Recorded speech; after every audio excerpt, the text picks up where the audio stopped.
요 공인중개사 법령상 개업 공인중개사에 대한 제재의 내용. 제재 나오면 또 이제 머리 아프죠. 개업 공인중개사가 공인중개사 자격증 원본 등을 게시하지 않았다. 기본적으로 내용이 가볍죠. 가벼운 데다가 100만원 나왔어요. 100만원 하면 떠올라야 되는 건 바로 뭐죠? 과태료죠. 그죠? 가볍고 100만원 이러면 과태료죠. 그죠?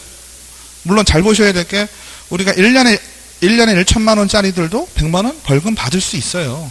그죠? 1000만원 이하니까. 근데 중요한 건 뭐예요? 이제 100만원이라는 숫자가 나오면 우리는 우선 과태료를 머릿속에 딱 두고 들어가는 거죠. 그죠? 근데 개업공인중개사가 공인중개사 자격증 원본 등을 게시하지 않았다. 이거 생각보다 그렇게 큰 문제인가요? 그죠? 그죠? 원본 등 좀 안 했다고 뭐 큰 문제가 돼요? 그래서 이거는 벌금으로 보면 안 되고 과태료로 봐야 되겠죠. 개업공인중개사가 다른 사람에게 자기의 성명을 사용하여 중개 업무를 하게 하여 그 중개사무소 개설 등을 취소하였다. 맞나요? 그죠? 빌려준 거죠. 제일 싫어하는 겁니다. 빌려주면 절대적 등록 취소. 개업공인중개사가 초과보수 금지 행위를 한 것을 이유로 6월에 업무정지를 받았다. 맞나요? 왜요? 초과보수 금지 행위면 어디예요? 33조 금지 행위에 들어가죠. 그죠? 금지 행위는 기본적으로 전반전과 후반전 나눴을 때, 그죠? 앞에 명초 판매 지금 초과 들어갔죠? 걔는 뭐예요? 전반전은 임의적 등록 취소, 후반전은 절대적 등록 취소잖아요. 그죠? 앞에 임의적 등록 취소니까 등록 취소할 수 있다죠. 임의적 등록 취소는 기본은 못 깔고 가는 거예요. 업무 정지 깔고 가는 거죠. 중요한 건 뭘까요? 여기서 만약에 8월에 업무 정지 처분을 했다. 맞나요? 틀리나요? 틀립니다. 업무 정지는 맥시멈 이것저것 가산하고 감산하고 어쩌고저쩌고 해도 6월을 넘을 수가 없다라고 돼 있죠? 그거까지 이해를 하셔야 돼요. 그래서 초과보수 금지행위면 1년에 1천만원도 당연히 쫓아가겠죠. 개업공인중개사가 서로 다른 둘 이상의 거래계약서. 이거 뭐였어요? 서로 다른 둘 이상의 계약서. 아까 뭐였나요? 등록 취소 사유. 임의적 등록 취소 사유. 그렇죠? 6월에 징역형을 선고했다. 이게 중요한 건 행정형벌이죠. 계약서 2개 쓴 거는 행정형벌을 아까 받는다 그랬나요? 안 받는다 그랬나요? 안 받는다 그랬죠. 그죠? 얘네들은 둘 사이에 서로 거래 당사자가 원한 거잖아요. 거래 당사자에 피해가 가거나 제3자에게 피해가 가는 상황이 아니죠. 그래서 얘는 행정형벌이 없다. 개업공인중개사 성실 정확하게 중개대상물 확인 설명을 하지 아니하여 어떻게 되나요? 과태료 500만 원이죠. 얘는 또 특이하게. 그죠?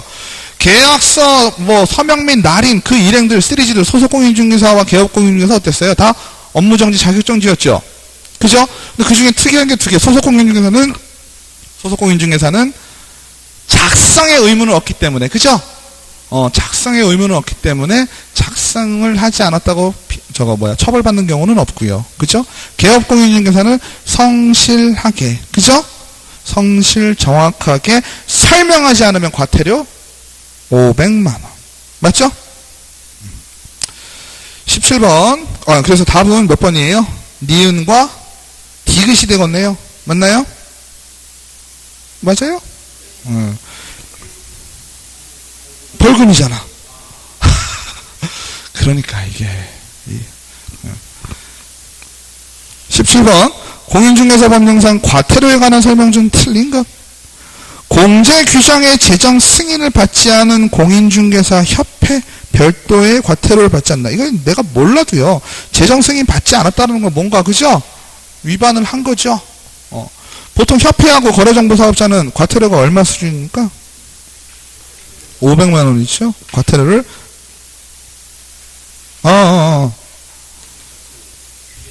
그죠? 이게 규정이 없는 거죠? 제가 착각했어요. 공제 규정의 제정 승인을 받지 않았다. 그죠?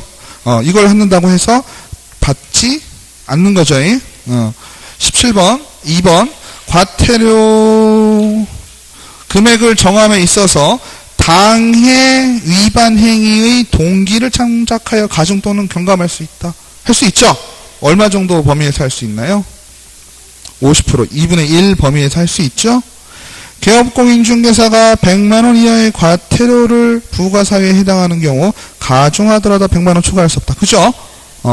100만원 이하의 과태료 부과사유면 100만원은 넘을 수가 없어요.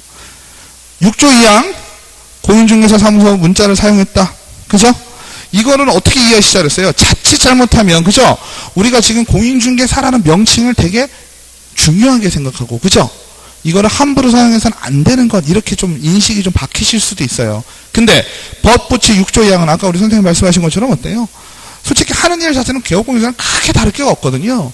그러니까 개업공인중개사 하는 말을 쓴다고 해서 거래 당사자나 혹은 제3자에게 엄청난 피해를 주는 상황은 아니에요. 그러나 거래 공인중개사 혹은 법부칙 6조 2항에 의한 개업공인사가 아닌 자가 공인중개사라는 명칭을 사용하게 되면 얘기가 달라지겠죠. 그죠? 그래서 법부칙이 공인중개사라는 명칭을 사용한 것은 과태료 정도로 끝난다는 얘기죠. 그죠? 그 다음에 정당한 사유 없이 연수교육을 받지 않은 자에 대한 과태료는 등록관청이 부과한다. 연수교육은 뭐와 관련되어 있는 거예요? 뭐에 대한 연수예요? 자격에 대한 연수가 되는 거죠. 그죠? 자격증을 좀 더 단단하게 만드는 거니까. 자격증은 누가 관리를 하나요? 시도지사. 그죠? 등록관청이 아니고 시도지사. 공인중개사법령상 법인인 개업공인중개사 할 수 없는 업무는 법인인 개업공인중개사 할 수 없는 거. 이건 뭘까요? 겸업제한이 되겠죠? 14조 겸업제한이 될 겁니다. 민사집행법상 경매대상 부동산에 대한 매수신청 대리. 법인 할 수 있나요? 할 수 있죠. 개업공인중개사를 대상. 이 말이 중요하죠? 중개업의 경영정보 및 경영법 제공이라고 나오는데 앞에 일반인을 대상으로 이러면 틀립니다. 그 다음에 건축물은 분양 대행만 할 수 있어요. 그죠? 임대관리, 관리대행, 분양대행 이런 것만 할 수 있죠? 단 대상이 어떻게 됩니까? 상업주택. 그죠? 상업용 건축물, 상가 아니면 주택만 할 수 있다라고 돼 있어요. 공업용 건축물 그땅 안 되죠. 그 다음에 연립주택에 대한 분양대. 앞에 한번 꼬아놓은 거죠? 연립주택은 뭐예요? 주거용 건축물이죠. 그러니까 가능하시겠고요. 부동산 정보 제공에 관한 업무. 이거는 14조에 나와 있지가 없죠. 없으면 어떻게 되는 거예요? 없으면 못하는 거예요. 그 다음에 부동산 거래 신고 등에 관한 법령상 부동산 거래 신고 중 옳은 거 1번 부동산 소재지 관할 시장 군수 또는 구청장과 중개사무소 손해지 관할 시장 시군구 구청장이 다른 경우 어디다 신고해야 돼요? 부동산 거래 신고는 어디다 신고하라고 그러셨어요? 부동산 소재지에다 하라고 그랬죠? 그래서 여러분들 나중에 실제로 업무하실 때 어때요? 부동산 거래 신고 시스템에 들어가면요 지역을 골라야 돼요. 로그인할 때. 그래가지고 내가 그 물건에 대한 지역을 쫓아 들어가서 로그인을 해야만 그 물건을 신고할 수가 있어요. 임대차 계약서를 작성한 개업공인중개사 신고 의무자에 해당된다. 부동산 거래 신고에 임대차는 하는 거 아니죠? 매매만 하죠? 개업공인중개사 해제 등 신고서를 제출하는 경우 거래 당사자의 사면토 날인 인표대에 바뀌었다 그랬죠? 3번. 그죠? 바뀌어서 어떻게 하다 그랬어요? 신고서 제출. 그죠? 해제할 때 예전에는 어땠다 그랬어요? 예전에는 거래 당사자의 서명을 받아야 된다 그랬죠? 지금은 어때요? 안 받아도 상관없습니다. 그 다음에 거래 당사자 중 일방이 국가, 지자체, 대통령으로 정하는 자의 경우 국가 등과 국민이 공동신고. 국가가 들어가면 어때요? 국가가 세죠? 확실히 세죠? 알아서 하면 되겠죠? 그죠? 4번 택조법에 따른 부동산에 대한 공급계약은 부동산 거래신고 대상에 해당된다. 맞죠? 근데요 여기 보시면 맞죠? 예문에도 나와있네요. 답에도 3번이 불필요하다라고 나오죠. 20번 부동산 거래신고에 관한 법령에서 부동산 거래신고에 관한 설명이 틀린가? 부동산 거래신고에 관한 법률에서요 우리가요 한 가지 6월 달에 추가된 부분이 뭐냐면 포상금에 대한 부분이 추가가 됐습니다. 정리를 따로 해드리려고 했는데 말이 나온 김에 포상금에 대한 부분이 지금까지는 우리가 뭐가 있었나요? 답이요? 4번이죠 4번. 옳은 거니까. 날인이 필요하다 그랬잖아요 3번은. 수정 내용? 어떻게 3번을 있어야 한다라고 예문을 이거는 문제잖아요. 지금 보신 건 이런 문제의 내용을 그걸로 고치라는 거예요. 필요하다를 있어야 한다로 고치라는 얘기죠. 있어야 한다가 맞는 얘기가 아니죠. 지금 제가 말씀드렸잖아요. 요거는요 그닥 안 보셔도 되는 게 이 지금 요 시험지 문제에 대해서 조금 더 오해 소지가 없거나 좀 더 의미가 명확하게 전달될 수 있게 한 거지 답이 바뀌거나 이런 거는 없어요. 제가 이해까지는 봤는데요. 이해까지는 바뀐 게 그러니까 없는 것 같아요. 그러니까 내용이 바뀐 거는 그러니까 답이 바뀌거나 이런 거는 없어요. 그냥 오탄 아니지만 내용을 좀 더 명확하게 하기 거. 그래서 말씀드리면 부동산 우리가 보통 뭐가 있었나요? 무등록으로 중개업을 하거나 거짓으로 하거나, 그죠? 양도 또는 대여하거나. 요 세 개 주면 포상금을 줬잖아요. 50만 원씩 포상금 줬잖아요. 포상금 하는 규정이 있었는데 하나 더 이제 머릿속에 추가를 하셔야 되는 게 부동산 거래 신고에 관한 법률에 대해서 포상금이 존재를 합니다. 그럼 지금까지 포상금은 다 50만 원이었죠. 시즌 1, 2 다 50만 원이었는데 얘 같은 경우는 약간 달라요. 얘 같은 경우는 포상금이 과태료 금액의 20%.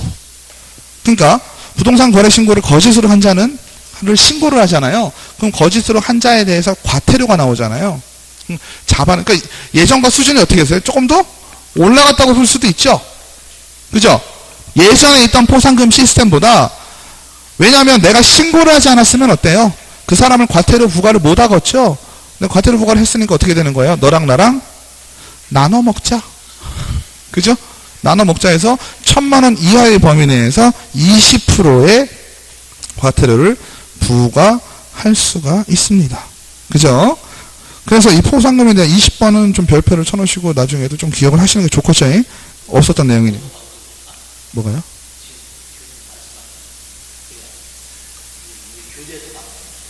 이게 6월 달에 바뀌었어요.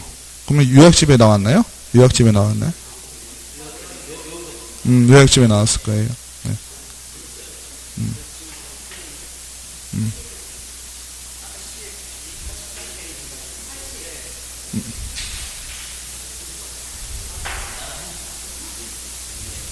그래요?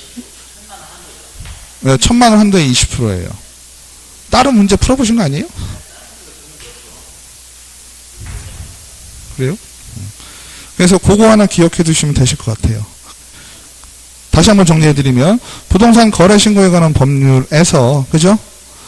포상금 제도가 생겼는데, 포상금은 부동산 거래 신고를 거짓으로 한 자들, 그죠? 신고를 하게 되면 과태료가 부과가 되죠? 그죠? 거짓으로 한 자들에게. 그럼 부과된 과태료의 1,000만 원 이내의 범위 내에서 20%, 그죠? 1,000만 원 이내의 20%를 포상금으로 지급할 수 있습니다. 그래서 문제를 보시면 1번 신고관청이 적발하기 전에 부동산 거래 신고를 거짓으로 한 자를 신고하여 이를 입증할 수 있는 증거자료를 제출한 경우, 그 신고 사건에 대해서 과태료가 부과된 경우, 그죠? 포상금을 지급하여야 한다.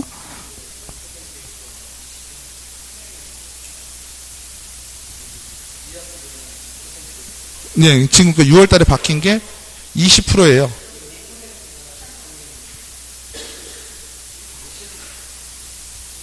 과태료를 매기는 거고요. 이거는 지금 포상금 얘기예요. 포상금. 그러니까 거기에 겹쳐가지고 과태료를 300만 원을 만약에 받았잖아요. 제가 거짓으로 해가지고 300만 원의 과태료를 받았으면 그 과태료의 20%, 300만 원의 20%를 포상금으로 신고한 자에게 준다는 얘기예요. 아시겠죠? 그래서 2번 내용이 결국은 어떻게 될까요? 부동산 거래 신고를 거짓으로 한 자를 신고한 자에 대한 포상 금액은 50만 원으로 한다는 건 다른 거죠. 다른 포상금이죠. 그러니까 그 내용은 답은 이제 2번이 되겠고요. 3번 개업공인중개사 또는 거래 당사자가 부동산 거래 신고 필정을 발급받을 때에는 매수인은 부동산 등기 특별조치법 제3조 1항에 따른 검인을 받은 것으로 본다. 이건 평이하시죠? 부동산 거래 신고하면 검인 받은 걸로 본다 라는 얘기 했었죠. 중개보조원은 개업공인중개사를 대행하여 부동산 거래 신고를 제출할 수 없다. 그죠? 누가 되죠? 소속공인중개사 된다 그랬죠? 소속공인중개사 부동산 거래 신고를 대신할 경우 뭐만 지참하면 될까요? 위임장 있어야 되나요? 없어도 되죠. 신분증만 있으면 된다 그랬죠. 거래당사자 중 일방이 공동신고를 거부했다. 그죠? 거래당사자 둘이서 공동으로 신고하는데 중요한 건 공동으로 신고한다는 의미는 둘이 손 붙잡고 가서 등록관청에 내란 소리가 아니죠. 둘이 사인해서 한 사람이 내면 제출만 하면 돼요. 타방 당사자가 부동산 거래 신고에 단독으로 서명 또는 날인을 한 후, 이건 한 명이 안 하겠다고 한 거죠. 상대방의 신고를 거부하는 사유와 거래계약서 사본을 첨부하여 신고가 제출해야 된다. 이건 맞죠? 21번. 공인중개사 법령상 개업공인중개사를 대상으로 한 행정처분에 관한 설명 중 틀린 거. 행정처분이에요. 개업공인중개사에 대한 등록 취소 처분을 하고자 하는 경우 청문을 실시해요. 청문은 언제만 하라고 그랬어요? 취소할 때만. 업무정지 이딴 거 필요 없고요. 자격정지 이딴 거 필요 없고요. 자격 취소, 등록 취소할 때. 업무정지 처분하고자 하는 청문 실시하지 않는다. 맞죠? 공인중개사인 개업공인중개사는 자격 취소 처분을 받을 수 있지만 자격 정지 처분을 받을 수 없다. 누가? 사장님은 자격 정지가 없죠? 폐업 신고 전에 개업공인중개사에 대한 업무정지 처분과 과태료 처분의 효과는 그 처분일로부터 언제? 1년간 재등록 개업공인중개사 생겨낸다. 그죠? 이거 어떤 개념으로 이해하시자 그랬어요? 우리 운전면허증의 벌점 개념으로 생각하자 그랬죠? 운전면허 벌점 40점 넘으면은 정지되잖아요. 그 정지되는 게 언제 되는 거예요? 내가 지금 딱 걸린 순간부터 과거 1년 딱 따지잖아요. 그죠? 이것도 똑같습니다. 재등록하게 되면 과거 1년 거는 같이 딸려오는 거예요. 폐업을 중간에 했더라도. 폐업 기간이 1년을 초과한 재등록 개업 공인중개사에 대하여 폐업 신고 전에 위반 행위를 사유로 하는 업무정지 처분을 할 수 없다. 이건 무슨 얘기죠? 폐업 기간이 존재하는 상황이죠. 그죠? 폐업 기간이 존재하는 상황에서 업무정지를 할 수 없다라는 의미는 어떤 의미예요? 제척 기간 이런 거랑 상관없는 거죠? 네? 폐업 기간에 중간에 1년이 있었다라고 하는 것은 중개업을 1년 동안 하지 않았다라는 의미가 되는 거죠? 이해되시죠? 그러면 업무정지는 우리가 기본적으로 얼마를 해요? 맥시멈 6월이죠. 그죠? 6월 동안은 너는 중개업에서 떠나 있거라 라고 하는 게 업무정지인데 폐업을 1년 이상 했다 손 친다면 그죠? 이미 물론 등록관청의 의지대로 이 양반이 쉰 거는 아니지만 어찌됐건 중개업을 1년간 떠나 있었죠. 그러니까 떠나 있었으니까 넌 떠난 걸로 인정을 해 줄게라고 하는 겁니다. 등록 취소 같은 경우는 어때요? 그거는 언제든지 사유가 발생하는 걸 알게 되면 취소를 시킬 수 있죠. 업무정지는 기한이 있죠. 얼마예요? 3년은 그때 나오는 거예요. 그때는 폐업이 없던 거죠. 폐업이라는 말이 없을 경우는 3년 지나면 업무정지 처분을 할 수가 없어요. 근데 지금은 뭐예요? 폐업이 중간에 1년 있어서 지가 알아서 1년 동안 쉬었잖아요. 쉬었을 때는 업무정지 처분을 할 수 없다란 얘기예요. 이해되시죠? 2번 업무정지 처분 사유가 발생한 날로부터 1년이 아니고 여기서는 뭐예요? 폐업 얘기가 없죠. 폐업 얘기가 없을 때는 3년이 지나면 할 수가 없다라고 하는 거죠. 그죠? 20번, 21번 체크 좀 해놓으셔야 되겠죠? 2번 3년이죠. 그죠? 업무정지 처분 사유가 발생한 날로부터 3년이 경과되면 업무정지 처분을 할 수가 없어요. 등록 취소 처분은 기한이 제한이 없죠.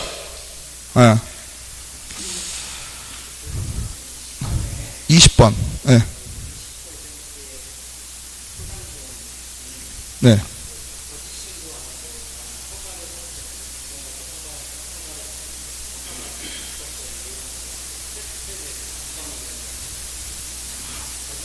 지금은요, 토지거래 허가하고 헷갈리신 것 같은데? 허가 얘기가 나오면 안 되죠? 부동산 거래 신고니까. 네, 그거는 허가잖아요.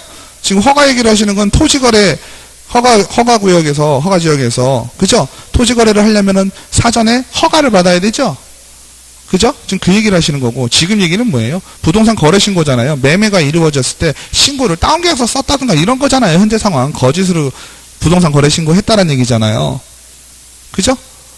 그 상황입니다.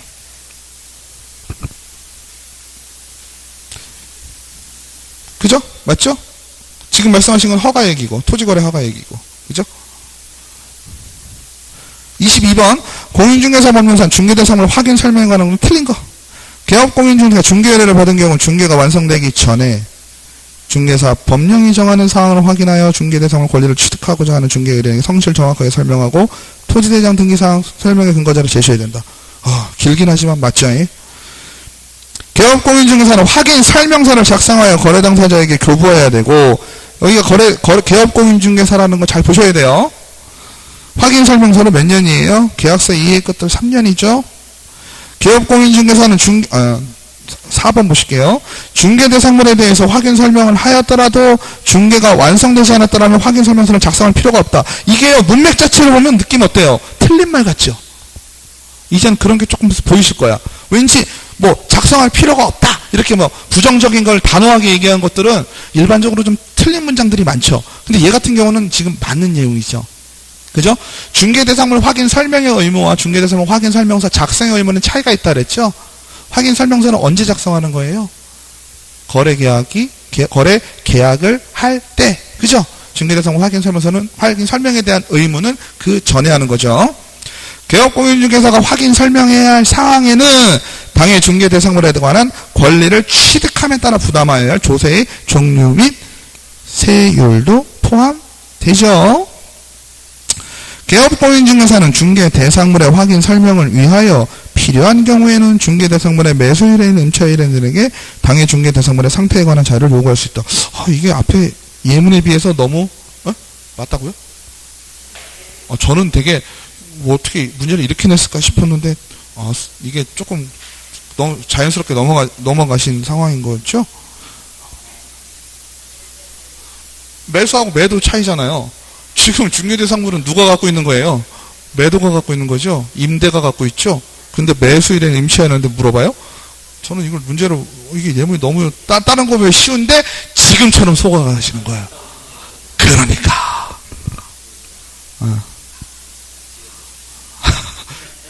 그죠? 진짜 내용을 그냥 내용이 바로 이해가 되시면 이건 되게 쉬운 문제죠. 그죠? 딴 거 따져볼 것도 없이 요거만 보면 다 바로 나올 수 있는 거죠. 아니 그 중개대상물에 대해서 왜 매수인한테 물어봐? 그잖아요. 그죠? 그러니까 이런 문제도 있습니다. 23번 부동산 거래 정보망 부동산 거래 정보 사업자 지정 신청 시 첨부 서류로는 개업공인중개사로부터 받은 부동산 거래 정보망 가입 이용 신청서 및 그 개업공인중개사의 사업자 등록증.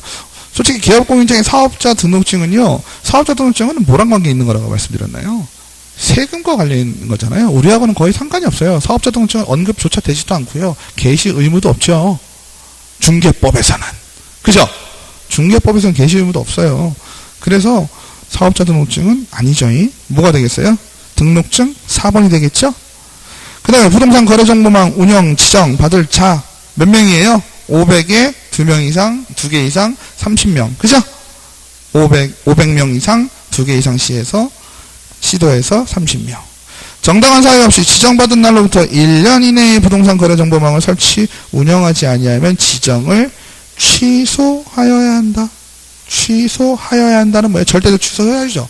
근데 부동산 거래정보망과 그 일행들은 절대적 등록 취소 사유가 있어요? 없어요? 지정 취소 사유가 없죠? 다 상대적입니다. 개업공인중개사가 부동산 거래정보망의 중개 대상물의 정보를 거짓으로 공개한 경우 어떻게 되나요? 거짓으로 공개한 건 허위매물이죠. 맞나요? 허위매물일 경우는 어떻게 한다 그랬어요? 업무 정지. 같은 걸로 뭐가 있었나요? 팔았음 하자 그랬죠. 올려놓을 때는 부동산 거래정보망에 올려놓을 때는 허위매물이 아니었어요. 그것까지는 문제가 없죠. 근데 팔렸음 클릭하자 그랬죠. 그거 안 하면 업무 정지라 했죠. 2번 부동산 거래정보망이란 개업공인중개사 상호간에, 여기서 개업공인중개사 상호란 말이 제일 중요하겠죠. 다른 사람은 끼어들 수가 없어요. 중개 대상물에 대한 중개에 관한 정보를 교환하는 체계를 말한다. 그러니까 이거는 뭐예요? 지정받은 부동산 거래정보망입니다. 우리가 항상 얘기하는 건 맞죠? 국토부 장관의 지정 승인을 받은 부동산 거래정보망. 24번 개업공인중개사의 행위 중에 등록관청이 반드시 중개사무소 개설 등록을 취소해야 되는 거. 반드시니까 뭐예요? 절대적이죠? 절대적 등록 취소 사유를 고르시면 되겠어요. 형법을 위반하여 징역 6월형을 선고받은 경우, 형법을 위반해서 징역 6월이면 어떻게 되나요? 어디에 해당이 될까요? 금고 이상의 실형을 받은 거죠. 그죠? 여기서 징역, 이 문제야 지금 절대적 등록 취소 사유니까 문제는 없지만 형법이라고 돼 있으니까 헷갈리게 뭔가를 하려고 그런 거죠. 이 법이 아니라는 거. 그죠? 근데 자격증 얘기하는 게 아니라 지금 뭐예요? 등록 얘기하는 거잖아요. 그러니까 등록 날라가죠. 등록이 결격이니까. 맞죠? 니은 전속중개계약을 체결하고 중개대상물에 대한 정보를 공개하지 아니한 경우. 이거는 뭘까요? 심각하지 않죠? 임의적 등록 취소 사유가 되겠고요. 자격정지 기간 중에 있는 소속공인중개사에게 중개 업무를 하게 하는 경우. 이거 어떻게 되나요? 등록 취소 사유죠? 절대적 등록 취소 사유가 되겠네요. 그죠? 최근 1년 이내에 이 법에 의하여 2회 이상 업무정지 또는 과태료. 업무정지 과태료 가볍죠? 그리고 또 과태료야. 그럼 뭐예요? 과태료 받았더라도 업무정지. 3아웃이요. 그죠? 거래당사자의 쌍방대리. 쌍방대리 뭐예요? 응? 쌍방대리. 금지행위죠? 쌍방대리 금지행위. 금지행위는 다 시리즈가 뭐였어요? 임의적, 등록, 취소 사유죠? 전반전 1년에 1천, 후반전. 그 다음에 이중으로 중개사무소를 개설한 경우 이중사무소 등록. 이중사무소 등록. 이중 등록이죠? 이중 등록 날라가죠? 무조건. 그죠? 날라가는 거 1번 기억하고 그 다음에 자격정지 기간에 소속공인 하여금 중개 업무 한 거. 그죠? 디귿 날라가고 비읍도 날라가겠네요. 그죠? 25번 인장. 소속공인중개사의 인장 등록은 공인신고와 같이 할 수 있다. 별 얘기 아닌데 되게 고민되는 말이죠. 그죠? 이게요, 1번 같은 예문이 되게 별 얘기 아닌데 너무 맞는 얘기 같은데 또 너무 이렇게 해놓으면 헷갈리죠. 답이라고 쓰기 좀 애매한 부분이에요. 이런 식의 문장은 보통 어떠냐면 틀린 거 고르라의 나머지 4개 중에 하나가 이 정도 말이 맞아요. 그죠? 근데 지금은 뭐예요? 고르라는 걸 골랐는데 지금 답이 이해가 되는 거예요. 그죠? 짧고 이러면 조금 의심이 가긴 하지만 그런 걸, 요 문제는 좀 깨야 될 상황이 돼요. 그죠? 보통은 이거는요, 틀린 거 골라라 했을 때 맞은 것 중에 하나, 4개 중에 하나인 아이로 좀 적당한 문장이거든요. 아무튼, 답은 여기서는 옳은 게 1번이죠. 2번 보실까요? 인장 등록 변경 언제죠? 7일 이내래죠. 그죠? 법인이 아닌 개업공인중개사의 인장 등록. 법인이 아닌 개업공인중개사. 개인이죠? 맞죠? 법인일 경우에는 법인 인감증명서 제출로 가름하는 거잖아요. 그죠? 그 다음에 법인인 개업공인중개사의 임원 또는 사원이라면 모두 개인 인장을 등록해야 한다. 여기서 나눠드린 거 보면 법인인 개업공인중개사의 임원 또는 사원도 이렇게 표현했어요. 근데 의미는 비슷하죠? 개업공인중개 하는 거 아니잖아요. 그죠? 개업공인중개사가 작성한 거래계약서에 등록된 인장을 사용하지 않으면 어떻게 되나요? 등록된 인장 사용하지 않으면 정지 시리즈죠. 업무 정지. 법인인 개업공인중개사 임원 또는 사원이라면 모두 개인 인장을 등록해야 되는 틀린 이유는 뭐예요? 법인 또는 임원이 공인중개사가 아닐 수 있으니까. 그죠? 26번 반환채무 이행 보장 맡기는 거죠. 개업공인중개사는 거래계약의 안전을 보장하기 위하여 필요하다고 인정되는 경우 거래계약서의 완성이 완료될 때까지 계약금, 중도금, 잔금을 예치하도록 권고해야 한다? 그럼 다 걸려요. 권고한 사람 아무도 없거든요. 권고할 수 있답니다. 이건 좀 하지 말자라고 제가 말씀을 드리는데. 2번 계약금 등 반환채무 이행 보장하기 위하여 이를 금융기관에 예치하는 경우 소속공인중개사 또는 중개보조원의 명의. 중개보조원은 아무것도 할 수 있는 일이 없잖아요. 그렇죠? 한국은행도 예치명이죠. 한국은행 들어보지 못했죠? 중개법에 한국은행 나오지도 않아요. 개업공인중개사는 계약금 등 중개사무소 수입 지출을 관리하는 본인의 예금 통장. 왠지 느낌상 이건 틀린 문장 같지 않아요? 내용 잘 몰라도. 그죠? 왠지 느낌이 얘는 딱 난 틀렸어 이렇게 얘기하는 것 같아요. 3번 매도인, 임대인 등 계약금을 수령할 권한이 있는 자는 이거 뭔가요? 계약금 미리 땡겨 쓰는 거죠. 맡겨놓은 돈 땡겨가는 거죠. 어떻게 땡겨가라 그랬어요? 보증서 내고 땡겨가라 그랬어요. 그죠? 그 얘기입니다. 이거 재밌죠? 27번 K시 이런 문제 나오면요. 우선 문제가 뭐냐면요. 내용을 알면 별게 아닌데 막 복잡한 문자가 나오고 숫자가 나오면 벌써 어때요? 마음이 불편해. 마음이 절대 편하지가 않아. 얘는요. 그림을 살살 본인의 편하신 대로 그림을 조금 그려서 하시는 게 훨씬 편해요. 그죠? 그래서 기본은요. K시 이렇게 나오는데 지금 이 상황이 중요하진 않아요. 그죠? 우선 K시가 중요한 게 아니야. 뭐부터 봐야 돼요? 사람들을 고민을 해야 돼요. 개업공인중개사 A는 개공이죠. 중개로 갑과 을이 X 오피스텔. 그러면 갑과 을이, 그죠? 오피스텔을 하는 거죠? 맞나요? 갑과 을이 X 오피스텔. 그죠? X 오피스텔. 중간에 누가 꼈어요? A. 이렇게 되는 거죠? 3천만 원의 월차임 10만 원의 2억 원의 매매하는 계약을 체결하고, 동시에 을이 갑에게 X 오피스텔을 3천만 원, 월 10만 원에 임대하는 계약을 체결했다. 거기서 내용을 봐야 되겠죠.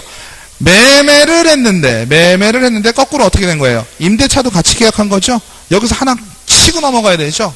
뭘 치고 넘어가야 돼요? 둘 중에 하나만. 매매만. 그죠? 매매가 얼마예요? 2억이네요. 이걸 외우라 그랬어요? 외우지 말라 그랬어요? 외우라 그랬죠, 오피스텔은. 오피스텔은 외우라 그랬죠. 헷갈리면 안 돼요. 지금 주택이랑 이게 함정이에요. KC에 대한 조례이기 때문에 주택만 나올 거란 말이에요. 오피스텔은 국토부가 정하죠. 얼마죠? 오피스텔은? 54죠. 54. 맞나요? 그죠? 54. 지금은 매매예요? 임대예요? 매매하기로 했죠? 매매니까 얼마예요? 0.5. 맞죠? 0.5니까 100만 원. 맞아요? 2억에 대해서 100만 원. 그러니까 알고 보면 이 문제가 몇 가지 지금 연막을 치긴 했지만 실질적으로 따지면 진짜 개뿔 아무것도 아니죠.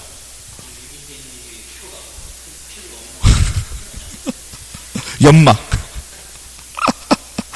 아시겠죠? 그러니까 시험 문제에서는 어떤 거예요? 이거 보고 근데 웃기는 건 뭔지 아세요? 자 보세요. 주택 임대차도 매매카시 54 안 나왔나. 다 한도에 80만 원 보고선 80만 원이라고 쓰신 분이 근데 예문에 없네요. 그럼 멘붕이 왔겠는데요, 다른 분들. 아니 이건 시험 문제 잘못했어. 80만 원을 넣었어야지. 80만 원을 넣었어야지. 그죠? 나는 한도액을 놓치지 않았어. 이러면서 80만 원 쓰셔야 되는데. 그죠? 그리고요, 이게 따지면요, 어때요? 2억 원을 매매하는 계약을 체결했잖아요. 2억 원 미만이잖아요. 그죠?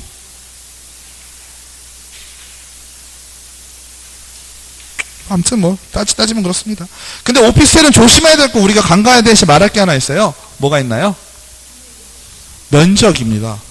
면적하고 욕실과 화장실, 그렇죠. 욕실과 화장실, 싱크대, 세면, 취사가 가능한 주방 시설이 있어야 되고요. 그게 만약에 없으면 어떻게 될까요? 정답. 0.9% 이내로 갑니다. 이 얘기가 또 달라져요. 아시겠죠? 그러니까 오피스텔이 나오면요, 항상 확인을 해주셔야 될 게 지금 가로 안에 나온 내용 있죠? 가로 안에 뭐라고 나왔어요? 85제곱미터 이하. 그죠? 게다가 부엌, 화장실, 목욕시설. 세 가지가 반드시 있어야 돼요. 그거를 아시는 게 지금은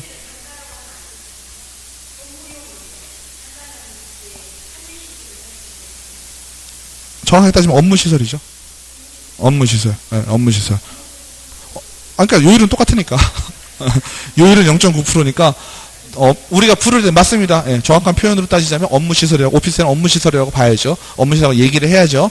근데 중요한 건 뭐냐면 요율 때문에 그러잖아요. 요율을 이게 하도 오피스텔이 많아지고 하니까, 그리고 오피스텔을 주로 업무시설의 목적으로 사용하는 것이 아니라 소규모 오피스텔은 다 뭘로 써요? 주거 목적으로 사용을 하잖아요.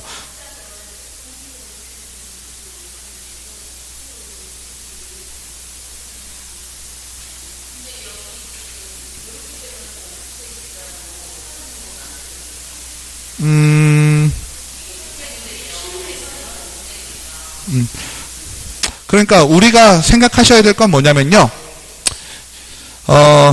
시험에는 면적하고 시스템을 갖추었다. 요거만 확인하시는 걸로 하시죠, 뭐. 지금 그거는 나중에 합격하신 다음에 따지시고요. 지금 따실 거는 면적제야. 85제곱이니까 25.7평이죠. 면적하고 부엌과 욕실, 화장실이 있는 아이. 그죠? 이럴 경우에는 주거용으로 봐서 오피스텔에 관한 규정 5, 4를 적용을 하고요. 매매 5, 임대차 4. 이게 왜 그러냐면 예전에 0.9%라니까 이걸 엄청 비싸게 했어요. 실무에서는 0.7, 0.6 이상씩 받았거든요.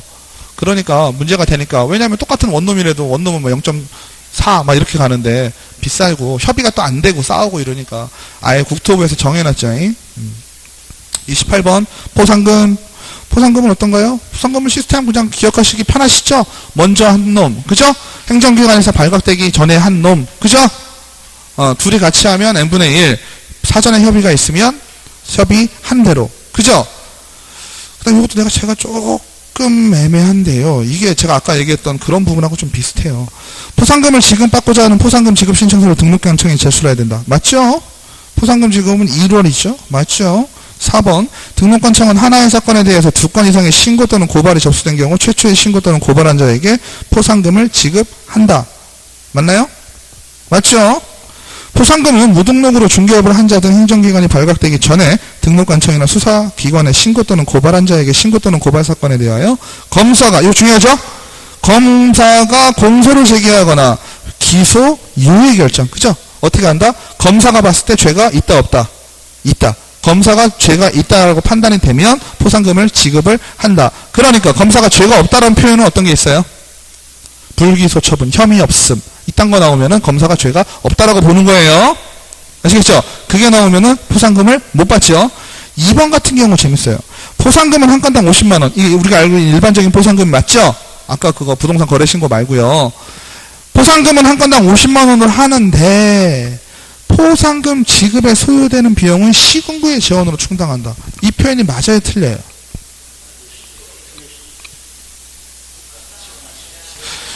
이거는요, 제가 볼 때는 맞는 얘기예요. 제가 볼 때는 시군구에서 충당하는 것이 맞아요. 에? 그러니까 제가 한 말씀을 드릴게요. 기본적으로 포상금은요, 시, 군, 구에서 부담을 하는 것이 맞아요. 맞지만 국고에서 50%를 지원할 수 있다라고 되어 있어요. 그러면 우리가 계속 그랬잖아요. 할 수 있다라는 것은 안 해도 그만인 거고, 그죠? 기본적인 룰에서는 어떠냐면 시군구가 부담을 하는 게 맞지요. 등록관청에서 부담을 하는 게 맞아요. 5번. 네. 기소중지 얘기가 달라요. 기소중지는 아예 얘기가 달라요. 아니요. 기소중지는요, 시스템을 좀 달리 보셔야 될게요. 기소중지는 말 그대로 기소중지라는 처분으로 어떤 상황이 종결이 되는 것이 아니고요. 기소중지라는 거는요, 현재 상황, 상대방이 확인이 안 되기 때문에 제가 지금 검사가 죄가 있다 없다를 현재 판단하지 않은 것뿐이지, 그죠?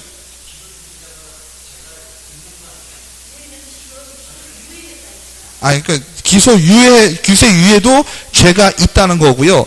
기소 중지자 같은 경우도요, 죄가 있다 없다를 지금 누가 판단을 하는 거냐면 의혹이 있다라는 거지, 이 사람을 잡아서 지금 조사를 한 상황이 아니잖아요. 기소를 한 상태도 아니고 기소 유예를 한 상태도 아니잖아요. 그리고 불기소 처분, 혐의 없음 처리를 한 것도 아니에요. 기소 중지자는. 물론 일반적으로 기소 중지자는 도망 다니는 사람이잖아요. 그러니까 잡혀버리면 그 사람은 죄가 있으니까 도망 다녔겠지. 그러니까 결론적으로 하는 거지. 말씀하신 게 맞아요. 기소 중지는요, 지금 어떠한 상황도 얘기할 수 있는 상황은 아니에요. 근데 지금 말씀하시는 건 뭐예요? 기소 중지를 어떤 데다가 지금 넣으시려고 그러시는 거예요. 검사가 공소 제기 또는 기소 유예 결정을 한 경우 지급한다. 기소 중지를 했을 때도 2개밖에 없어요. 기소 중지는요, 지금 기소 중지자는요, 자 보세요. 기소 중지자를 지나가다가 불심으로 잡잖아요, 대부분. 잡으면 그때서야 이제 공소 제기냐, 기소 유예 처분이냐, 무혐의 처리냐, 3가지 결론이 나오는 거기 때문에 기소 중지는 얘기가 달라요. 기소 중지는 지금 기소하고 있는 걸 살짝 중지해 놓은 거예요. 말하자면. 그러니까 5번 같은 경우는 정확하죠. 대하여. 네. 공소 제기, 소를 제기하거나 검사가 죄가 있다고 판단은 하지만 소제기는 안 하거나 요럴 경우에만 포상금을 지급을 하는 거죠. 기소 중지자는 잡아서 다시 얘기를 해야죠. 네. 답이요? 답은 3번으로 나왔어요. 근데 28번에. 네.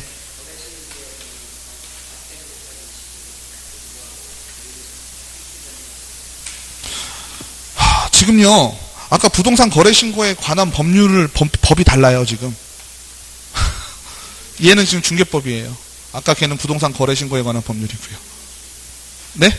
3번이요? 저도 지금 말씀드리는 게 3번이에요. 3번이 지금 틀렸다라고 하는데요. 저는 개인적으로 틀린 내용이 아니라고 봅니다. 틀린 내용이 이거는 이런 문제가 똑같이 나왔잖아요? 그럼 제가 강력하게 이의제기해 드릴게요. 네, 한 달 이내. 결정일로부터. 네. 네. 아니, 지금 여러분, 잠깐만요. 정리할게요. 헷갈리지 마세요. 아까 말씀드렸던 건 부동산 거래 신고에 관한 법이 지금 2개예요. 우리가 배우신 법이. 맞죠? 우리가 배운 법은요, 지금 뭐냐면, 지금 여기서 공인중개사 법령상 포상금을 지급할 경우는 무등록자이거나 거짓으로 등록을 한 자이거나, 그죠? 명의를 다른 사람에게 사용하도록 한 경우 있잖아요. 무등록 신고를 하셨어. 지금은 무등록 신고했을 때 포상금 50만 원 주는 거고요. 아까 말씀드렸던 그 1,000만 원 한도내에서 20%짜리 있잖아요. 그거는 부동산 거래 신고 있죠. 부동산 거래 신고를 할 때 다운계약서 쓰거나 업계약서 써가지고 부동산 거래 신고를 거짓으로 한 자들 있잖아요. 그런 사람들 과태료 매기잖아요. 과태료를 먹으면 그 과태료의 20%를 너랑 나랑 n분의 1 하자 이렇게 한다고요. 지금 우리가 배우신 법이 법 자체가 2개예요. 공인중개사법, 부동산 거래신고에 관한 법률. 지금 여기 문제에 뭐라고 나와요? 공인중개사 법령상이니까 아까 배우셨던 20% 1,000만 원은 머릿속에서 지우셔야 돼. 부동산 거래신고에 관한 포상금이다 이러면 20%의 1,000만 원을 생각을 하셔야 되고.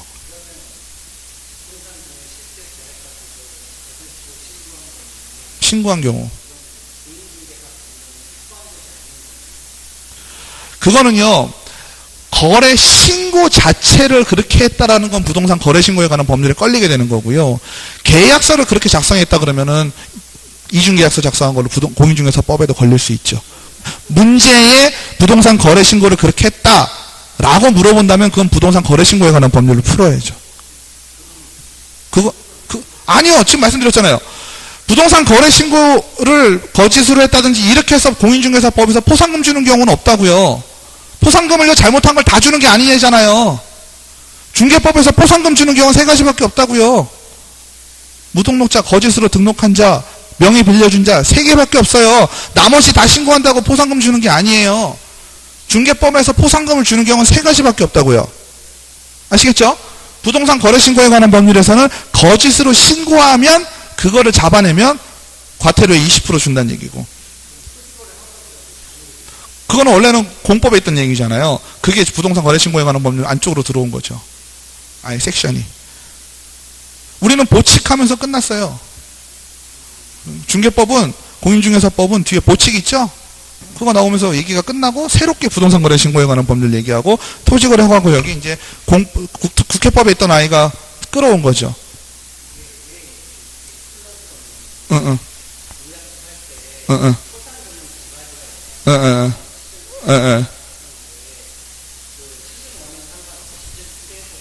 네. 네.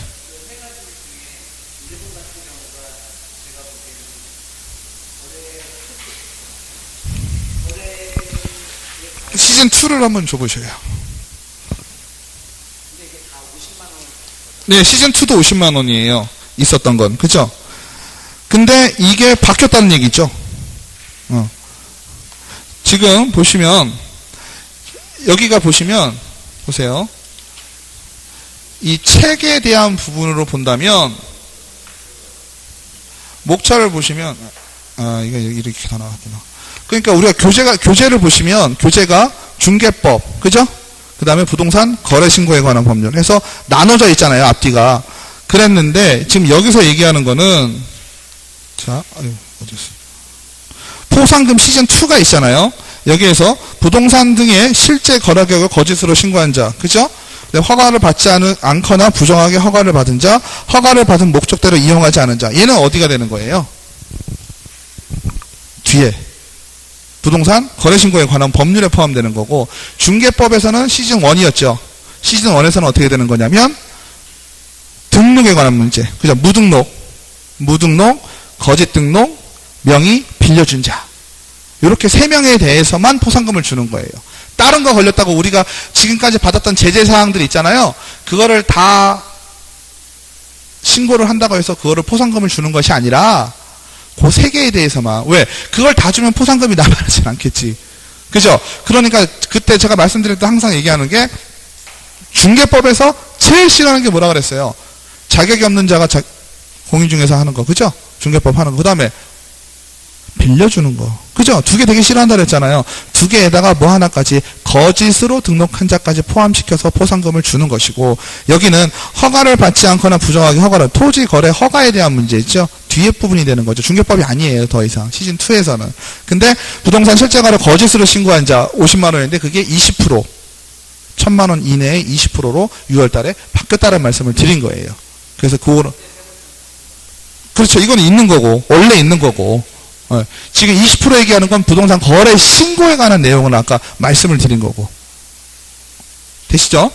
요약서 87페이지예요. 네. 그래서 시스템은 이 뒤에 거는 어때요? 2개월 이내고 시즌 1에서는 1개월 이내였고 차이가 좀 있죠. 자, 보실게요. 조금 빨리 나가죠. 시간이 없네. 밥때가 해가지고. 그래서 3번 같은 경우 다시 한번 말씀드리면은 한번 고민해 보아야 될 문제 같아요. 기본은 시군구가 맞거든요. 29번 공인중개사법상 지방자치단체 조례를 정하는 바에 수수료 납부해야 되는 자는 수수료 납부 언제 했죠? 제가 아까 말씀드렸죠? 자격증 처음 받을 때 빼놓고는 다 내야 된다 그랬죠? 근데 중요한 건 누가 라는 게 중요할 수가 있어요. 시험 문제 그렇게 내는 거죠. 폐업 신고라는 자, 폐업 신고할 때 수수료 내야 될까요? 나 망해가지고 억울한데 수수료까지 내라 그러면 안 되겠죠. 거래정보사업자 지정 신청을 하는 자, 지정 신청하는 자 수수료 내야 될까요? 지정 신청서 작성할 때 내야 되겠죠. 근데 중요한 건 뭘까요? 지자체. 문제의 지자체. 그죠? 국토부 장관이 자격시험을 시행하면 누구한테 내야 될까요? 국토부 장관이 정해야 되겠죠. 자격시험에 관한 업무가 위탁된 경우 그 자격시험을 응시하는 자. 어디서 정할까요? 산업인력공단에서 정하겠죠? 문제에서 뭐라 그랬어요? 지자체에서 정하는 거라 그랬죠. 지자체의 조례로 정하는 거래. 그러면 언제일까요? 지자체는 광역, 기초 다 포함된 말이죠. 그러니까 시도, 시군구 다 포함된 말이니까 2번이 되는 거예요. 쉬우면서도 헷갈릴 수 있는 문제가 되죠. 그죠? 30번 옳지 않은 거 중개법. 우연한 기회에 다니면 이게 뭔가요? 슈퍼아줌마죠? 그죠? 슈퍼아줌마 중개업 한 거예요? 안 한 거예요? 안 한 거죠? 돈도 받을 수 있고요. 중개업 했을 때 거래계약, 성립한 거래계약도 유효하죠? 중개보수 약정 중 소액의 한도액을 초과하는 부분은 강행법규 위반으로서 무효라고 봐야 된다. 이게 뭔가요? 소정의 한도액을 초과하는 부분 정해놓은 것보다 더 받으면 무효에 있죠? 그죠? 돌려줘야 됩니다. 중개사무소 개설 등록을 한 자가 개업공인중개사가 다른 중개사무소를 두는 경우 중개사무소가 건축법상의 사무실로 상에 적합하면 이건 뭘까요? 이중사무소가 되겠죠? 이중사무소는 어땠어요? 텐트. 그죠? 막혀있는 텐트도 이중사무소로 본다 그랬죠? 텐트는 저게 돼야 안 돼요? 건축물대행에 나와요? 안 나와요? 안 나오죠? 부동산을 매수할 자력이 없는 자가 전매 차익 미등기 전매한 거죠. 근데 전매를 중개했어요. 근데 차익은 올리지 못했어요. 결과가 중요해요? 과정이 중요해요? 과정이 중요하죠. 이미 행위를 했으면 걸리는 거예요. 그 다음에 300만원 이상의 벌금형을 선고받은 자 맞죠? 근데 중요한 건 뭘까요? 양벌 규정에 의해서 300만원 벌금, 400만원 벌금 받았어요. 양벌 규정은 그 결격에 해당이 된다 그랬어요? 안 된다 그랬어요? 안 된다 그랬죠? 양벌 규정은 내 잘못이 아니잖아. 내 잘못이 아니라고 할 수는 없지만 어쨌든 내가 직접적인 원인은 아니잖아. 그죠? 31번 감독상 명령에 관한 설명으로 틀린 거. 분사무소의 소재지 시장군수 구청장은 분사무소에 대해 감독상 명령 할 수 있다. 맞나요? 명령을 할 수 있죠. 안 하면 처분 누가 할까요? 주된 사무소. 그죠? 감독권자는 개업공인중개사에서 업무에 관한 사항을 보고하게 하거나 자료 제출 그 밖에 필요한 명령을 할 수 있고 소속 공무원으로 하여금 중개사무소에 출입 조사 검사하게 할 수 있다. 맞죠? 개업공인중개사가 감독상의 명령을 위반한 경우 업무정지를 명할 수 있다. 맞죠?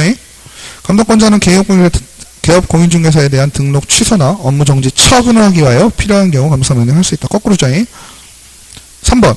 감독권자는 소속 공무원으로 하여금 거래정보사업자 사무소에 출입하여 조사검사를 해요. 거래정보사업자는요, 되게 웃긴 게 뭔가요?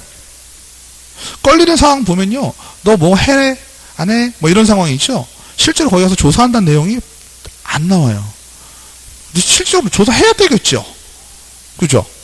해야 되는데, 출입할 수 있는 내용이 없어요. 그래서 거래정보사업자라는 게 나오면요, 규정이 없어서 거래정보사업자 사무소에는 출입할 수 없다라고 표현합니다. 그죠? 거래정보사업자는 결국 뭐만 많이 봐야 돼요? 인터넷에 있는 상황, 그죠? 웹페이지에 나오는 상황만 더 감독을 하게 되겠습니다. 안 할 수가 있나? 그렇지 않아요? 말이 돼요? 가가지고 서버 압수하고 다 해야 되지 않아요? 장부 압수하고. 그죠? 어쨌든 이해하십시오. 법에는 없습니다.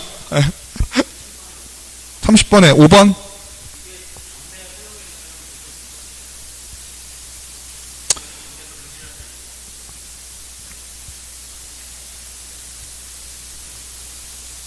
그러니까 이게요, 정확하게 따지면 어떻게 될까요?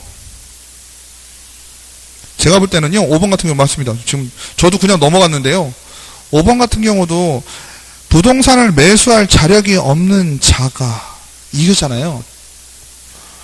전매 차익을 노려 중개 의뢰함을 알고도 그 전매를 중개한 경우. 이거에서 가장 중요한 말이 빠졌죠?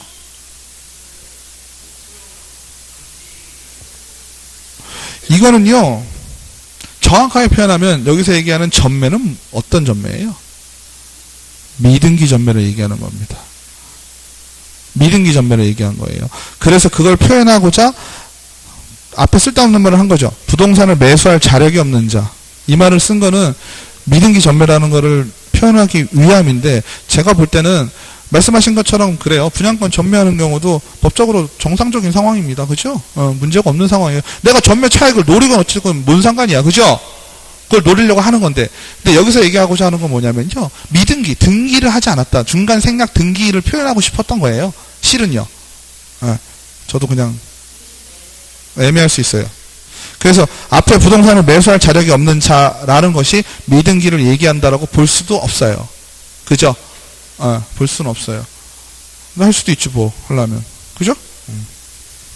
근데 자력이 없다라는 것을 중간에 등기를 할 능력이 없다라고 이해해 주길 바라고 써놓은 거죠. 그죠? 그 미등기 전매를 얘기하는 거예요. 문맥상. 그래서 그냥 편하게 넘어간 건데, 우리가 30번에 4번. 양벌 규정에 의해서는 등록 결격이 아니죠. 31번이요? 3번.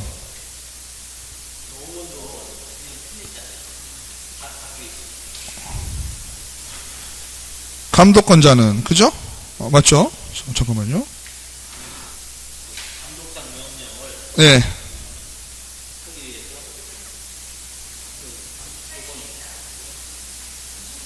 감독권자는, 그죠? 개업 공인중개사에 대한 등록 취소나 업무정지 처분을 하기 위하여 필요한 경우 감독상 명령을 할 수 있다. 이게요, 그죠? 좀 애매하죠? 이것도.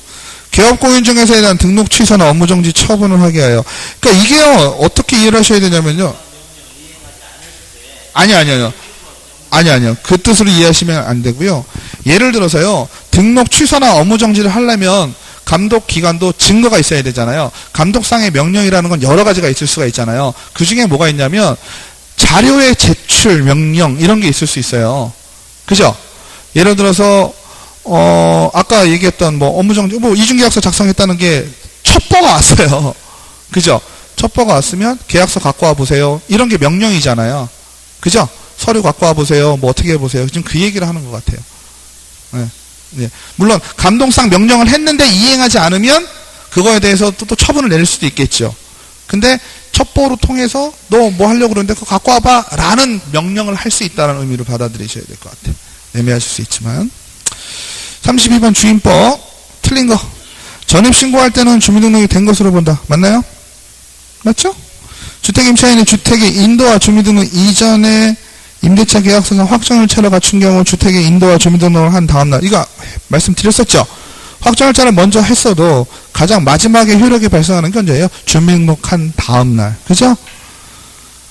그 다음에 주민등록을 마치고 주택에 거주하다. 이건 뭐예요? 아까 동시에 한 거죠? 임대차와 매매가. 그럼 살던 사람이 팔았어요. 그죠? 팔면 어떻게 돼요?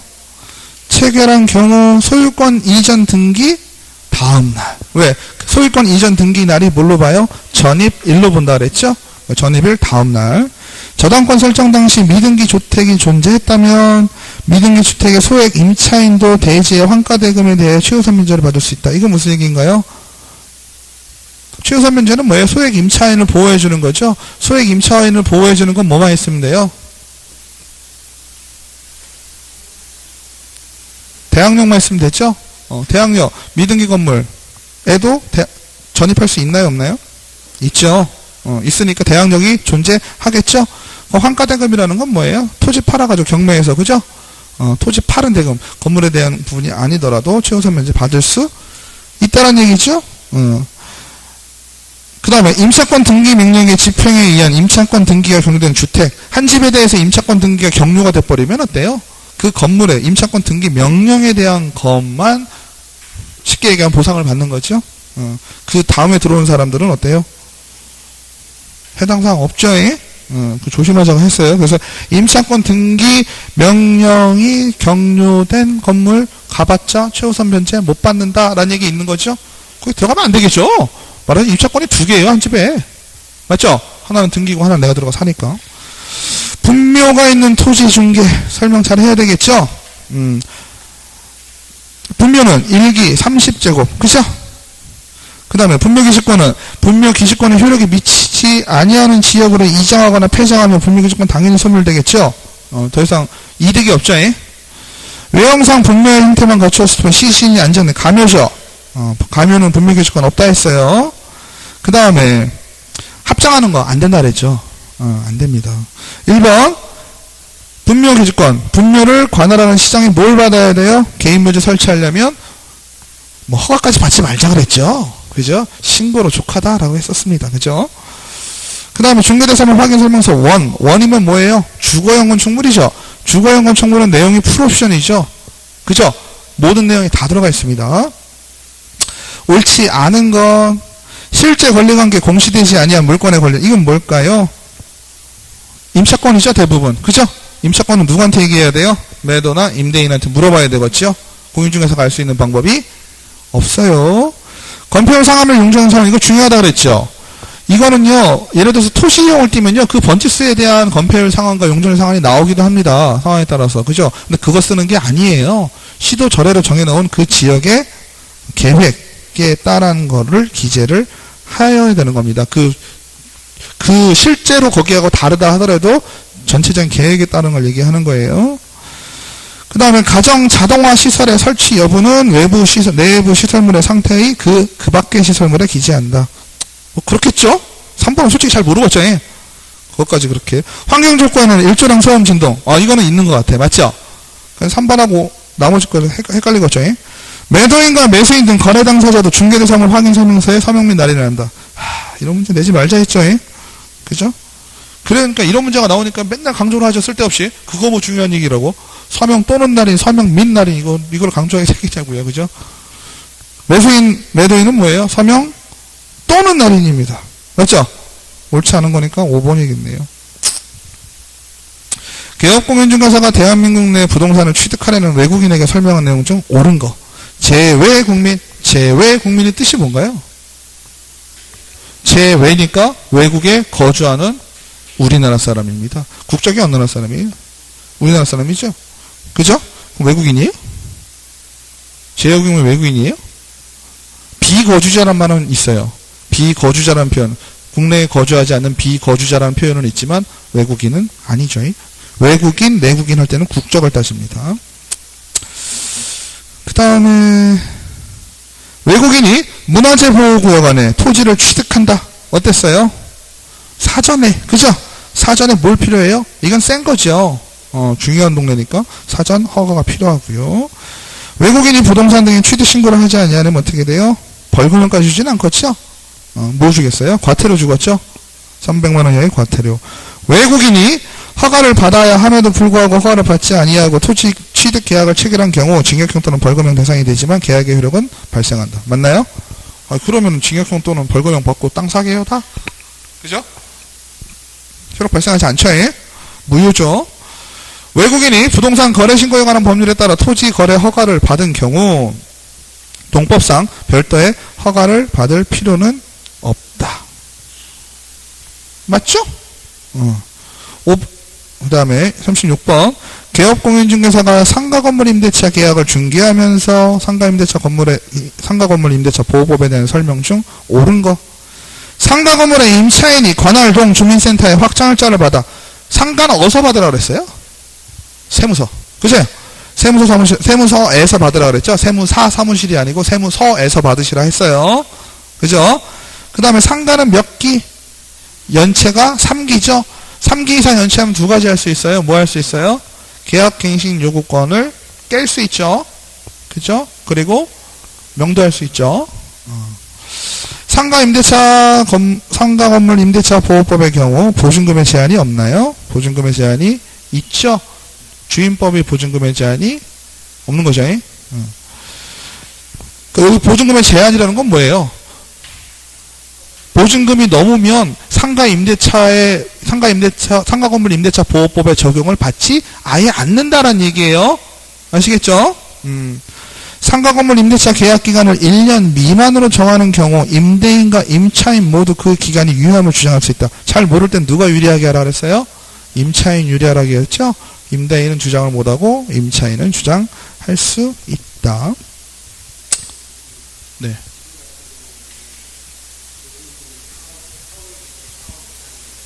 네.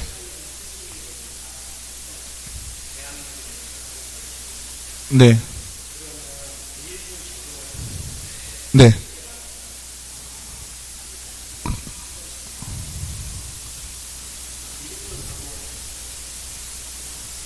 그러니까요. 어쨌든 틀렸잖아요. 지금. 옳은 거 고르는 거니까 3번 얘기 자체가 틀렸다는 얘기죠. 보증금 제한이 없다는 말 자체가 틀렸고요. 이거를 맞는 문장으로 한다면, 그죠? 지금 이 문제에서는 말씀하신 게 맞죠?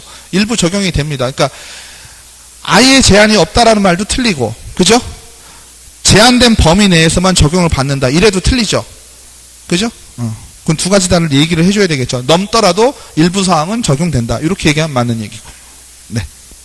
5번 상가 건물을 임차하고 사업자 등록을 마친 상가 임차인이 사실상 폐업한 경우 적법한 사업자 등록이라고 볼 수 없다. 맞죠? 사실상의 폐업을 하면 적법한 사업자 등록이라고 볼 수 없기 때문에 상가 건물 임대차 보호법을 적용받지 않으면 되겠죠? 37번이요. 개업공인중개사가 경매 절차에 대한 설명 중 틀린 거. 경매 개시 결정에 따른 압류의 효력은 채무자에게 그 결정이 송달되거나 경매 개시 결정 등기가 된 때에 그 효력이 생긴다. 뭘까요? 압류를 하게 되면 송달을 하겠죠? 알려주겠죠? 송달이 별게 아니고 우편으로 알려주는 거잖아요. 그럼 도달을 했을 때 아니면 등기가 났을 때 효력이 생기게 되고요. 임차권 등기 명령에 의하여 임차권 등기를 격려한 임차인은 배당 요구하지 않아도 배당받을 수 있다. 그죠? 임차권 등기 명령을 하게 되면 배당 요구를 하지 않아도 배당을 받으실 수가 있습니다. 배당받은 채권자가 동시에 매수인인 경우, 이건 무슨 얘기인가요? 채권자니까 돈 빌려준 사람이죠?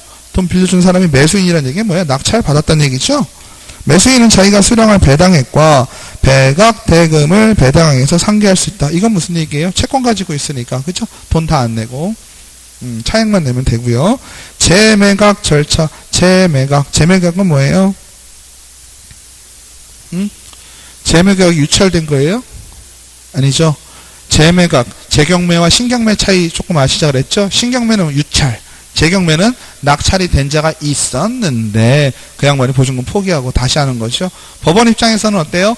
재매각을 하게 된다라는 건 처음과 같은 금액으로 내기 때문에 재매각이라고 표현하는 거예요. 유찰이 되면 어때요? 까죠. 10% 20% 까죠. 그럼 금액이 내려갔으니까 걔는 기존에 있던 경매와 새로운 경매니까 신경매 이렇게 표현합니다. 그래서 얘 같은 경우는 재경매인데 재경매에서 먼저 번에 10% 내고 안 한 놈 있잖아요. 걔가 다시 들어오면 되겠어요? 안 되겠어요? 안 되겠죠. 그죠? 38번 공인중개사의 매수신청 대리인 등록 규칙에 관한 설명 중 틀린 거. 보증보험 또는 공제에 가입하였거나 공탁을 하였을 것은 매수신청 대리인의 등록 요건에 해당된다. 이게 중요한 거예요. 이게 별말 아닌 것 같은데 뭐가 중요한가요? 아까 얘기했던 그 얘기가 여기서 나오는 겁니다. 이해되시죠? 매수신청 대리인의 등록 요건이라는 거는 공제를 가입했을 것이라는 얘기가 되는 거예요. 왜? 매수신청 대리를 하는 자는 개업 공인중개사, 공제를 가입할 수 있는 능력이 있는 자이니까. 그죠? 2번 중개업 폐업 신고로 매수신청 대리인이 등록이 취소된 경우를 제외하고 매수신청 대리인이 취소된 자는 3년간 매수신청 대리인의 결격 사유에 해당이 된다. 개업공인중개사는 보수표와 보수에 대해서 이를 위임인에게 위임계약 전에 설명하여야 한다. 공인중개사가 매수신청 대리인으로 등록을 하려면 먼저 중개사무소 개설 등록을 해야 된다. 4번은 아시죠? 그죠? 매수신청 대리인이 되려면 뭐가 돼야 된다 그랬어요? 먼저 사장님이 돼야 되니까 등록이 필요하죠. 1번하고 4번은 정확하게 아실 거고요. 5번 매수신청 대리인의 업무정지 처분은 가중하더라도 6월을 초과할 수 없다. 요거는 기간만 알면 되겠죠. 근데 매수신청 대리인의 업무정지는 얼마? 1월에서 2년까지. 그래서 얘기가 다릅니다. 그죠? 1월에서 2년까지 업무정지 처분을 할 수가 있다라는 거죠. 이거는 왜 그럴까요? 우리가요, 기본적으로, 공인중개사, 개업공인중개사 같은 경우는 6월에 걸쳐서 6월 이내로 자꾸 주죠? 그 이유는 뭘까요? 어떤 거하고 좀 비슷한 느낌이 들지 않으세요? 업무정지를 6월 이내로 한다는 거. 어디랑 비슷해요? 휴업이랑 비슷해요. 맞죠? 그러면 6월 이상이라고 한다는 건 뭘까요? 무슨 의미일까요? 6월 이상 쉴 거. 자이든 타이든. 그죠? 업무정지를 당하는 건 타이에서 쉬는 거고 휴업을 하는 건 자이에서 쉬는 거죠. 6월 이상 쉴 거면 어떻게 하라는 얘기예요? 그냥 폐업해라는 얘기입니다. 그죠? 그럼 6월 이상 업무정지를 해야 될 상황이라고 내가 보여줘요. 등록관청인데요. 그럼 어떻게 할까요? 등록 취소해버립니다. 뭔 말인지 아시죠? 근데 매수신청 대리인 같은 얘기가 조금 달라요. 왜 그럴까요? 매수신청 대리인은 매수신청 대리 업무만을 지금 정지하는 거잖아요. 그죠? 매수신청 대리 업무만을 정지하는 겁니다. 이 사람 개업공인중개사로 활동은 계속해도 상관이 없죠. 이해되시죠? 그러니까 얘 같은 경우는 1월에서 2년 사이 기간을 조금 우리가 공인중개사법에서 조금 더 줘도 상관이 없겠다라는 겁니다. 봐봤을 건데 그죠? 선매제도는 뭔가요? 여기가 저거죠? 토지거래 허가 구역 내에서 그죠? 토지거래 허가를 신청을 했는데 그죠? 신청을 한 상황에서 선매라는 건 뭐예요? 아직 불허가 허가 처분이 안 난 상황이죠. 맞죠? 안 난 상황에서 국가나 이런 데에다가 먼저 팔 수 있게 해주는 겁니다. 그럼 선매자는 누가 지정을 하는 거예요? 신청 받은 자가 하겠죠? 누가 신청받았어요? 시군구청장이 토지거래 허가 신고 받았잖아요. 그러니까 시군구청장이 행하는 것이고요. 선매자로 지정될 수 있는 자. 이거 뭐 개인한테 줘버렸다가 난리 나게 해요. 그죠? 시군구가 개인한테 너 쟤한테 가서 먼저 사. 이런 얘기하는 거는 완전 특혜와 적폐죠. 요즘 얘기하는. 말이 안 되니까. 4번 매수가격은 감정가. 이거 재밌죠? 매수 청구를 한다는 건 뭘까요? 불허가 처분을 났을 때죠? 매수 청구하고 선매하고 좀 헷갈리시면 안 되죠? 매수 청구는 뭐예요? 불허가 처분이 났을 때 내 것 좀 사주시오 라고 하는 거잖아요. 그럴 경우에 기준은 뭐였어요? 공시지가야. 근데 선매제도는 누가예요? 시군구가 이거는 좀 공익목적으로 쓰는 게 좋을 것 같은데 토지거래 허가 신청을 받았는데 이 땅은 보니까 공익목적으로 쓰는 게 좀 좋겠어요. 그래서 국가나 공공기관에다가 얘기를 한 거죠. 국가단체에 얘기를 했어요. 얘기를 해가지고 이걸 하는데 갑을 관계에서 따지면 누가 갑이에요? 땅 갖고 있는 사람이 갑이죠. 그러니까 가격을 높이 줘야 돼요? 적게 줘야 돼요? 높이 줘야죠. 그럼 감정가와 공시지가 중에 뭐가 높아요? 일반적으로 감정가가 높죠? 그러니까 감정가로 선매제도를 하게 되는 거고 불허가 처분이 났는데 내가 난 그래도 이 땅 어떻게든 팔고 싶은 거죠? 어떻게든 팔고 싶으니까 매수 신청을 시군구에다 또 하는 겁니다. 좀 사주세요 라고 얘기를 해요. 이때는 갑을 관계해서 갑이 누구예요? 이때는 시군구가 되겠지. 그죠? 맞잖아요. 그럼 시군구가 비싸게 사겠어요? 싸게 살려고 그러겠죠? 그러니까 공시지가로 하겠죠. 공시지가. 맞죠? 이해되시죠? 그래서 공시지가와 감정평가 금액이 그렇게 나눠집니다. 선매는 토지거래 계약에 관한 허가 신청이 있는 토지에 대하여 행해지며 협의매수. 협의매수라는 건 뭐예요? 협의해서 산다는 뜻이죠. 맞죠? 시장건수, 이것도 좀 그래요. 시장건수 구청장은 선매 협의가 이루어지지 아니할 때 지체 없이 불허가 처분을 한 후 토지 소유자에게 이를 통보해야 된다. 이러면 누가 선매할 때 협의매수를 안 할 사람이 아무도 없겠죠. 이게 무슨 얘기예요? 내가 토지거래 허가를 신청을 했는데 선매제의가 들어온 거예요. 시군구에서. 그죠? 근데 시군구에서 뭐라 그러냐면 너 선매 협의매수가 안 되면 불허가 처분을 할 거야. 그 얘기랑 똑같은 얘기가 돼요. 예문을 읽어보면. 맞죠? 그러면 어디 무서워서 안 하게 되겠어요? 그죠? 난 지금 팔아야 되는데. 맞죠? 그러니까 어떻게 되는 거예요? 토지거래 허가 신청을 받았을 때 허가 또는 불허가. 그죠? 선매 제도를 하게 되면 선매 협의가 안 됐을 경우에도 허가 또는 불허가. 이렇게 가야지. 무조건 불허가 하면은 선매로 무조건 팔아야지. 신청한 사람은. 맞죠? 이해되시죠? 40번 중개사무소 개설 등록 절차에 관한 설명으로 옳은 거.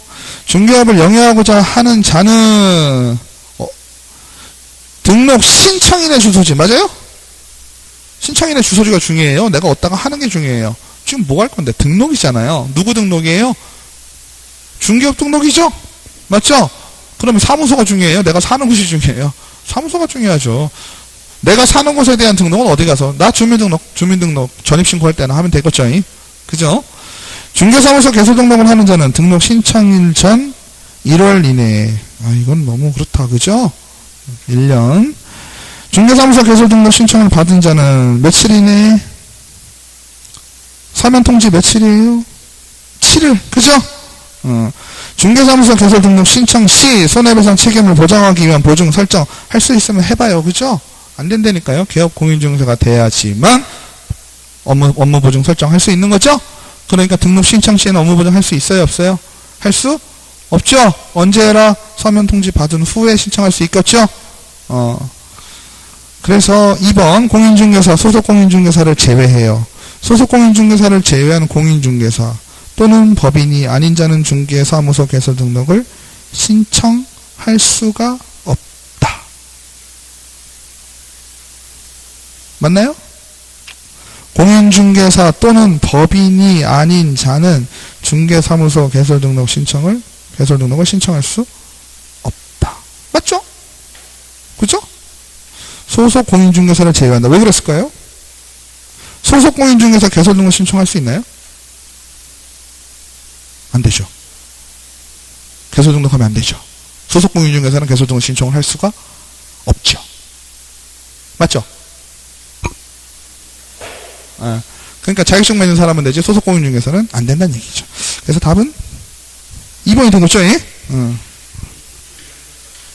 아니죠. 그렇죠. 따시면 굳이 따지려고 들면 6조 2항은요 뭘로 봐야 돼요?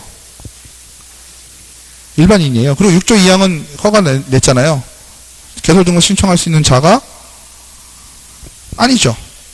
그러니까 여기서는 지금 뭐라 해요?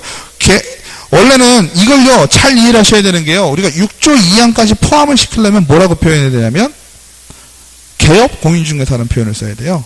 그러니까 여기에는 6조 2항이 아예 없는 거고요. 근데 여기서도 소속 공인중개사를 제외했다라는 얘기도 어떻게 보면 공인중개사를 얘기할 때는 해당 사항이 정확하게는 없는 거예요. 어떻게 보면. 그죠? 그러니까 좀 안 써줘도 상관없었던 얘기일 수도 있는 거예요. 왜냐하면 공인중개사라고 하면 그쵸. 소속 공인중개사 이렇게 볼 수 있고 6조 2항은요. 공인중개사란 말하고요. 아예 별개에 있는 사람이죠. 거기는 개업 공인중개사 얘기할 때나 언급되어야 될 사람이에요. 왜냐하면 개업 공인중개사에는 법부칙 6조 2항이 포함됩니다. 법부칙 6조 2항에 의한 개업 공인중개사거든요. 아니죠. 포함이 안 되죠. 네. 그러니까 법부칙 6조 2항인 사람은 개설 등록 신청할 수가 아닌 자니까. 공인중개사에 포함이 안 되니까. 지금 여기 공인중개사에는 누가 포함되는 거예요? 자격증이 있거나 아니면 법인 이 사람만 된다는 얘기잖아요. 아닌 자는 없다라고 하니까. 아닌 자는 아닌 자는 할 수 없다라고 되어 있잖아요. 6조 이항은 공인중개사가 아닌 자잖아요. 아, 못하죠. 6조 이항은 개설 등록을 못하죠. 6조 이항이 지금 개설 등록을 어떻게 해요? 그 사람은 중개업을 하고 있는 사람이지 개설 등록 신청을 어떻게 합니까 지금? 개설 등록 신청은 6조 이항은 지금 못하죠. 이미 하고 있는 사람이라서 못하는 것도 있고요. 자격증이 없어서 못하는 것도 있고요. 두가 다 걸리죠. 이중 등록이 되니까. 그죠? 네? 아니, 그리고 자격증도 없잖아요. 자격증도 없는데 어떻게 등록을 해요?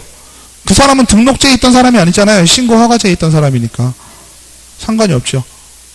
일반인으로 봐야 되는 상황이 되는 겁니다. 시간이 좀 많이 늦어졌네요. 네. 고생하셨습니다.